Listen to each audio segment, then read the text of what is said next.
Hi, my name is Angela. Today I'm going to be talking about how to prepare for pharmacy interviews that focus in academia. So I'm currently a PGY2 ambulatory care resident and I am interviewing for some academia positions since that's an interest of mine.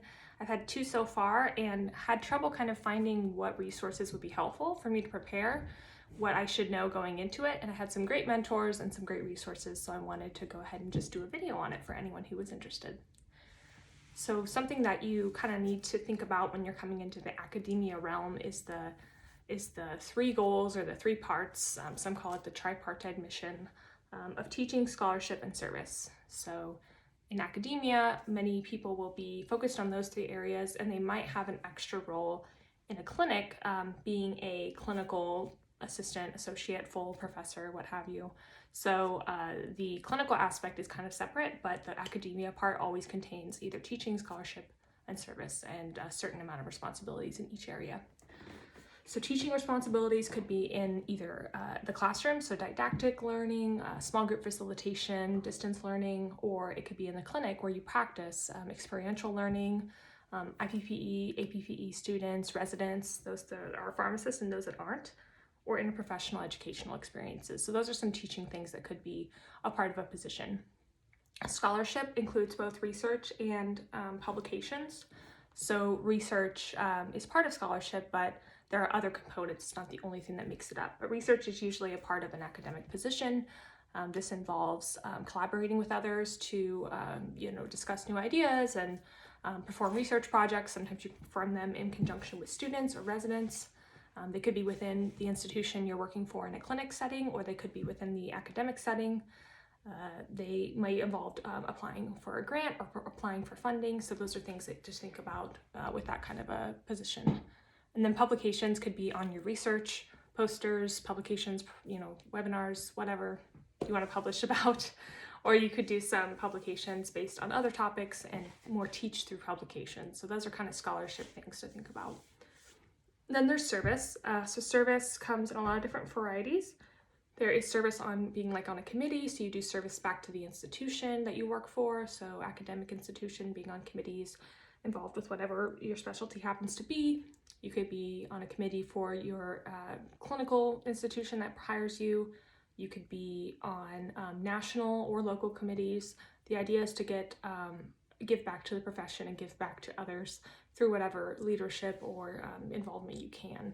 There's also just community service, and this can be through pharmacy organizations like health fairs or immunization clinics or non-pharmacy associations, just helping the community in general, like a food drive. And service also includes being mentors to students or residents, whatever your role happens to be. So that's kind of the 3rd bucket. So looking at an academia position, you have to think about some of the categories. So hopefully I don't butcher this, but tenure faculty tend to focus on research and teaching. That's the biggest component. They usually don't have a clinical practice. And the idea of a tenure position is that you are getting to the point of being promoted to where you can be tenured or not easily fired.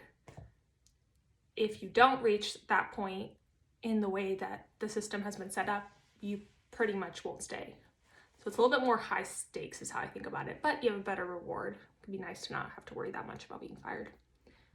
A non-tenure position is when you also usually have a focus in your clinical practice, so that's a part of your job, and you may be promoted and things like that, but it's not going to make or break whether you're hired or you have a job. You continually get reassessed whether you should be kept or not, and it has a process, but it's less high stakes is my idea of it. The review process for both promotion, for both tenure and non-tenure is called P&T, or promotion and tenure. So in the interviews, you can always ask about that question. What does your process look like for this position, other positions, so on. So that's just kind of background, things I had to learn about interviews especially. One thing I want to emphasize is that they are longer interviews. You will meet with a lot of different types of people, and you'll likely have to present something so they can see how you teach. And then if you're a clinical position, you might have some clinical cases, which is kind of common for residency interviews, but they want to test your clinical skills. So all the different people you'll meet with, can be many. So in these positions, your department chair would be your immediate boss. The dean of pharmacy practice or whatever they have for that position would be their boss. So you meet probably with both. You might meet with other university people, so people you might be working on with teaching, with research, other colleagues, mentors, people, students even, who might come to your presentation. And then for the clinic side of things, you might meet with the manager of the clinic who might be overseeing kind of your day-to-day there and might be your immediate boss for the clinic. It will depend on whether you're hired by the clinic or by the pharmacy school. There are positions where kind of the ones I'm looking at are a blend of clinical and academic. And so most often it's been you're employed by the pharmacy school and you partner with that institution that's the clinic site, but it doesn't have to be necessarily, and the funding can look different. It just depends. But you'll also meet probably with other pharmacists who either are also faculty members or who aren't in that clinic setting to talk about their experience and like working as part of that team. So if you're looking to get prepared and interested in interviewing for these kind of positions, I will tell you just my approach and how that went and what I would recommend.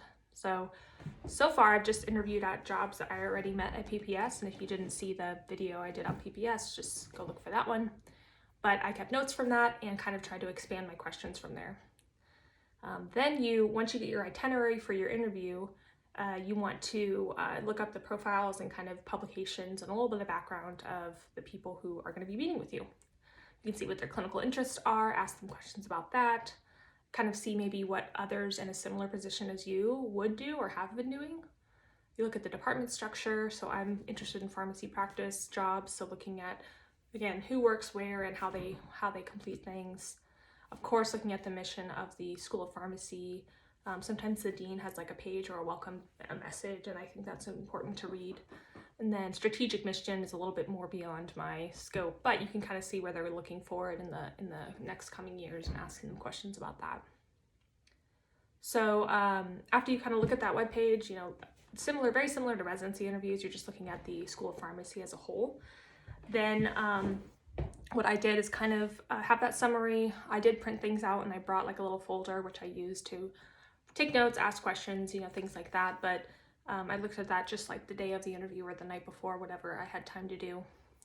And then just like I did with residency interviews, I made quick flashcards of like clinical scenarios I'd had over the residency year, research examples, teaching examples, because it's kind of similar in that respect to residency interviews, but they're going to ask you maybe more broadly, like over the past 2 years of residency, how do you feel, blah, blah, blah. So I just made quick flashcards. It does help me because it helped me so much in residency.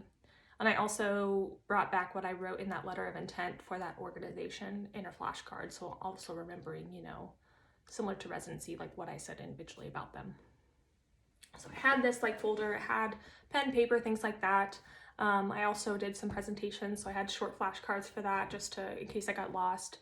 I would bring money or bring water and a snack or something. You will probably need it. It can be long, it'll be a long time. But sometimes they will have it if you just ask for water or snacks, they'll give it to you. Then after the interview, very important, send thank you cards. I personally also emailed some people and said, hey, I want to send you a thank you card. Can you send me your address? I don't think it's weird, but use your discretion on that.